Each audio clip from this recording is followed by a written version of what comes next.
This is Lance! At sa araw na to, mag-unbox tayo ng bagong labas na TechLife Pod Plus 2. So, kakaiba yung setup natin ngayon. Pero okay ba yan? Anyways, excited na ako. Start na natin to. Let's go! Hirap pala pag wala, no? Kamay-kamay lang.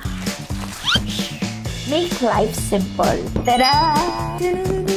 This is our TechLife Pod Plus 2. Ito yung LTE version nila. Ibig sabihin, LTE, pwede mo siyang lagyan ng SIM card. So, buksan na natin.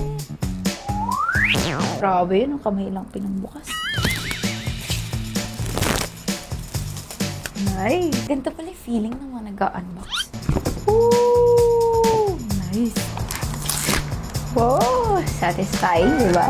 Ang laki na screen niya. 12-inch screen siya. 2K large display. So, buksan na natin. Ooh! Amazing! Ang laki ng screen niya, pero hindi siya ganun kabigat at silver color. Bago natin ipakita yung features mismo ng ating TechLife Pod Plus 2, papakita ko muna yung mga laman sa box. So, meron tayong SIM ejector dito. Dahil nga LTE version pa. Meron din tayong kasamang charger, Type-C charger. At meron tayong adapter or yung charging brick.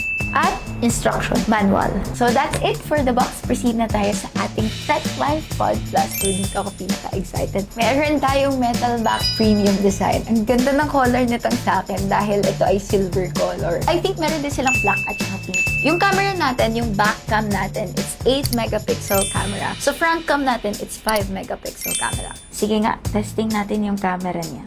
Nasa gitna pala yung camera niya. Wala dito sa taas. Nasa landscape, middle part. Okay talaga siya for meetings. Para siyang laptop. Backcam naman tayo. Maliwanag ah! Wow, nice! And yung battery nito, it's 9,000 mAh long-lasting battery. Pakita natin yung 2K large display niya. Yung speakers niya pala is quad speaker na. So, malakas talaga yan siya. Wow! Wow, nakakamiss naman mag-nature trip dito. Ay, nakalimutan ko pala tanggalin yung TechLife dito na skins. Wow! Mas maliwanag siya! Ang ganda! Hindi matte finish yung screen niya. It's glossy finish, kaya vibrant yung colors. Meron din tong 90Hz refresh rate. Smooth, oh.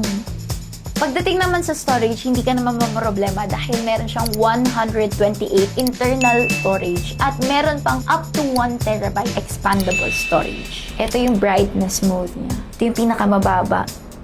Yung pinakamaliwanag. Tada! So, ipapakita ko yung iba niya pang specs dito. Ayan. Kung swak na swak sa inyo bilang student or working student, para siyang malaking cellphone. Very handy. Hindi ganun kabigat. Ang laki ng screen niya din. Pwedeng pang movie, may camera, front cam. If ever may mga online classes kayo, diba? Lalo na ngayon, pag ulan na. Pang work din, pang mga meetings, diba? Pwede nyo rin pala itong lagyan ng keyboard, mga Bluetooth keyboard, yun yan. So, ayun lang. I hope nag-enjoy kayo. And hindi ako papayag na hindi natin siya matatry on a daily basis. So, abangan nyo yung next video natin about this TechLife Pod Plus 2.